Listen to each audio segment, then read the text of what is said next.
നമസ്കാരം പ്രിയപ്പെട്ട കൂട്ടുകാരെ. നമ്മൾ 27 ദിവസത്തെ സ്റ്റഡി ടൈം ടേബിൾ കൃത്യമായിട്ട് ഫോളോ ചെയ്ത് മുമ്പോട്ട് പോയി. നമ്മൾ ഒരുതപ്പെട്ട എല്ലാ വിഷയങ്ങളും തീർത്തിരിക്കുന്നു. ഫിസിക്സ് തീർത്തിരിക്കുന്നു, കെമിസ്ട്രി തീർത്തിരിക്കുന്നു, ബയോളജി തീർത്തിരിക്കുന്നു, മാത്സ് തീർത്തിരിക്കുന്നു, ഇംഗ്ലീഷ് തീർത്തിരിക്കുന്നു, ഹിന്ദി തീർത്തിരിക്കുന്നു.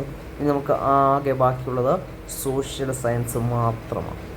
അപ്പോൾ ആദ്യമായിട്ട് ഈ ഒരു ചാനൽ കാണുന്നവരും വീഡിയോ കാണുന്നവരും ഒക്കെ ഉണ്ട് എങ്കിൽ ചാനലിൻ്റെ മുൻപ് അപ്ലോഡ് ചെയ്ത വീഡിയോകൾ നോക്കുക. അത് കൃത്യമായിട്ട് ഓരോ ദിവസവും നിങ്ങൾക്ക് ടൈം ടേബിൾ ഞാൻ അപ്ലോഡ് ചെയ്താണ് മുമ്പോട്ട് വന്നത്. ഇപ്പോൾ നിങ്ങൾ ലേറ്റായിട്ട് കാണുന്ന ഒരാളാണ്, നിങ്ങൾക്ക് മോഡൽ എക്സാം ഒക്കെ അടുത്തുവെങ്കിൽ നിങ്ങൾക്ക് ഒരു ദിവസം 2 ദിവസത്തെ ടൈം ടേബിൾ കവർ ചെയ്തുകൊണ്ട് നിങ്ങൾക്ക് ട്രാക്കിലേക്ക് എത്താനാകും. അപ്പോൾ ഇന്നത്തെ ദിവസം നിങ്ങൾക്ക് പഠിക്കുവാൻ തരുന്ന പാഠങ്ങൾ സോഷ്യൽ സയൻസിൻ്റെ 18, 19 പാഠങ്ങൾ. അപ്പോൾ ശ്രദ്ധിക്കുക, സോഷ്യൽ സയൻസിൻ്റെ 18, 19 പാഠങ്ങളാണ് ഇന്നത്തെ ദിവസം പഠിക്കേണ്ടത്. കൃത്യമായിട്ട് പഠിച്ച് തീർക്കുക. പഠിച്ച് മുമ്പോട്ട് പോകുന്നവർക്ക് SLC പരീക്ഷയ്ക്ക് ഫുൾ A+.